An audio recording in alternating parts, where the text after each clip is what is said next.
Thanks for joining me today for this edition of the Author's Corner, brought to you by KNEO 91.7 FM The Word. I'm Roberta Foster, and today I welcome Kathryn Mignani to Author's Corner, and she's written the book The House The Carpenter Built, an allegory of the greatest love story ever designed with you in mind, which is published by Alive Book Publishing.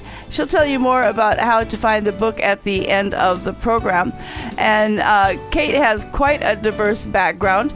She has been married, she's got children, grandchildren, and she has a bachelor's degree in political economy. She's also went back to school for paralegal and currently practices civil and family law. So, Kate, you've got a lot going on your plate, and yet you found time to write a book. Tell us about that. Thank you, Roberta, and thank you for having this conversation with me. The book actually was written back in 2002, if you can believe it. So, and I lost the manuscript over these years. And interestingly, I wrote it really more as a personal writing exercise. That's writing is how I find time to relax and express myself. Mm-hmm. And I never really anticipated that it would be a published work, and I certainly never sought out to have it published. But I will admit that after I wrote it, I did feel like it would be wonderful if I had the opportunity to share it someday. Okay. And so actually within the book itself, there is a section entitled How This Book Was Built. And I lost the manuscript, then I went through some big life changes, and then within the past couple of years, the manuscript surfaced again. And it was just some typed pages, whatever the original typed version is sitting on some old computer somewhere, probably in WordPerfect. And then, lo and behold, I end up meeting book publishers who go to my church, and long story short, they ended up reading the manuscript, and Eric Johnson, who is one of the publishers, said, this must be published. And so they took it and ran with it, and so as of April of this year, it is now a published piece. Well, that's got quite a lot of intrigue in it, in just seeing the hand of God in moving things along in ways sometimes we don't expect it to be done. Absolutely. So tell us about how the book is written. You call it an allegory comparing spiritual transformation to rebuilding a house. So tell us how the Lord led you in coming up with that style of writing. Oh, yes. So it really is an allegory of how when we choose to follow Jesus, a transformation takes place in our lives. Mm-hmm. And it just really struck me that we do that with our own personal homes. And, the transformation involves a lot of moving parts, right? And probably first and foremost is making sure you have a solid foundation. And then in the building process, there are things that happen, like there's tearing down, and there's building up, and there's improvements and expansion, and it's not always easy, but it is always a building up, an improvement process. Even though there is momentary tearing down, even that is for improvement and a building up. And I just was struck by the kind of like a modern day parable, right? That's what Jesus does, is when we allow him to transform our lives, then then we have the privilege of working with him and following his lead, as then he does he works with the master architect, who is, of course, the God the Father figure. And then he also provides us with the caretaker of our home as we, even after the building project is mostly done, to continue, because it is a lifelong endeavor. Mm. So do you have characters in the book that kind of go through the process of building a home, or how do you tell the story? So, great question, because the original manuscript, when I typed it back in 2002, I just had the conversation between Jesus and the homeowner, and that really is the format of the book.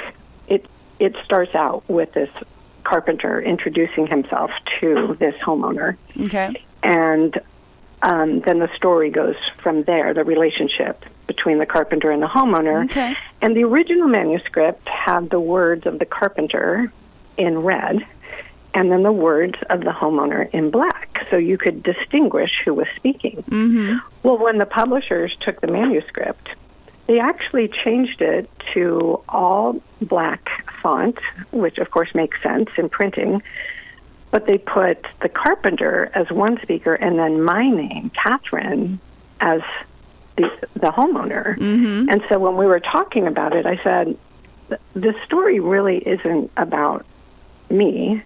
And I had actually envisioned while I was writing it, that Jesus had come to a male character, mm-hmm. and they had envisioned him coming to a female character. So we discussed perhaps coming up with a gender-neutral name, like Jordan or Sam. And we landed on Sam, and not only for the reason that it's gender-neutral, but I love the Old Testament story of Samuel. Okay. Because the Lord comes to Samuel, mm-hmm. just like in this book. And then here's a little secret for your listeners that is not included in the book. I also had the intent behind that name for it, the acronym, to stand for something meaningful. So Sam in this book stands for all of us, sinner and masterpiece, because we are all sinners, but we are all masterpieces. And so that is why the name Sam in the book. And so the book is really a conversation between the carpenter and Sam. Great. Well, we'll find out more about the inner workings of the book in just a little bit. I'm talking today with Kathryn Mignani regarding her book, The House The Carpenter Built, an allegory of the greatest love story ever designed with you in mind. It's published by Alive Book Publishing, and you're listening to Author's Corner, and I'm Roberta Foster. So throughout your book, the carpenter emphasizes the importance of rest and reflection. And I noticed within the first couple of pages, the word rest comes up, and Sam says, rest? I could just about hear, what do you mean rest? We got a house to be built. Right. So tell us about why that was so important to include the emphasis of the importance of rest.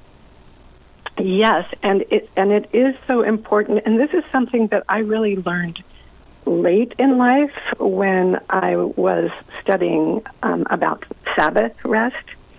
And it used to be for me that I viewed Sabbath rest as, and it is a command, but I saw it more as a sacrifice. Right? We live in such a busy, harried world, and there's always something to be done. And so, being obedient to this call to engage in Sabbath rest was a giving up for me. Well, then I learned later on from my former pastor, Jeff Reed, who wrote the foreword to the book, that rest in biblical times was actually only something that royalty was able to enjoy, and that slaves are the ones who work all the time and have no rest. And it was a reframing for me of Sabbath rest, that it is actually a gift that God gives to us. And he says, no, the Sabbath was given to man. Man's not made for the Sabbath. The Sabbath was made for man to give us rest, and our master architect knows how we're wired, and he knows that we need to step away from our work, and that we are children of the King. We are royalty. And I also learned about the principle of diminished returns.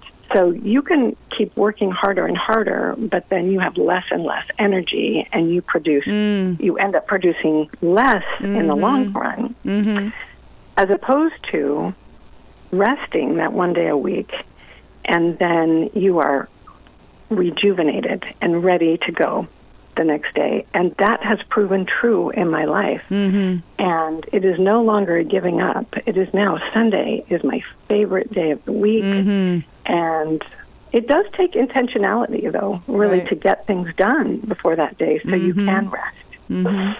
Very good. Okay, well, as time is getting away from us, and your story concludes with practical exercises to help readers assess and build their own lives. There's many of them in the book, but share one key step that listeners could take away from this conversation and to begin their personal rebuilding process. So that is a really important first step, right? As we begin the rebuilding wherever we are in our lives, it can always be improved. And the first step, I would say, is really to take a moment and evaluate the condition of your life. Right? What is my foundation? Like, what is the foundation upon which I am making my decisions? And what is the communication that I have going on in my life, and what walls might need to come down, and really evaluate where you are. And that's the part of the book that follows the story, that then has workbook pages for you to evaluate and then take each step to see what improvements you might want to make.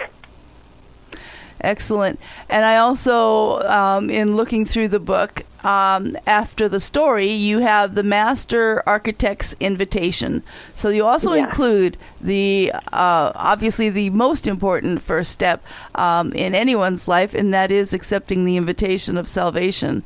And so it's great to see that you include that in the book as well. I'm so glad you mentioned that, because my hope for this book is that I will be like that little boy who shared his lunch 2,000 years ago. And it's my little offering, and then Jesus will take it and he will deliver it to all who are willing to receive it and be nourished by it. And sometimes, those are going to be people that haven't heard the message before. Sure. And so those who already have and have accepted Christ can, go through the workbook pages or receive the story for whatever is next in their life. But it also, as you point out, it's the most important decision. So those who are hearing it for the first time or rehearing it and ready to make a decision, I really wanted that prayer to be in there so that they could start their journey. Excellent. With the master carpenter or the master architect and the carpenter.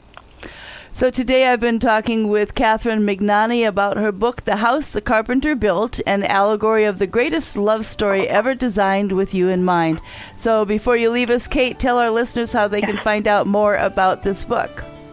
Oh, thank you so much. So it is available through Amazon and online through Barnes & Noble. Fantastic. So again, The House The Carpenter Built, written by Kathryn Mignani and published by Alive Book Publishing.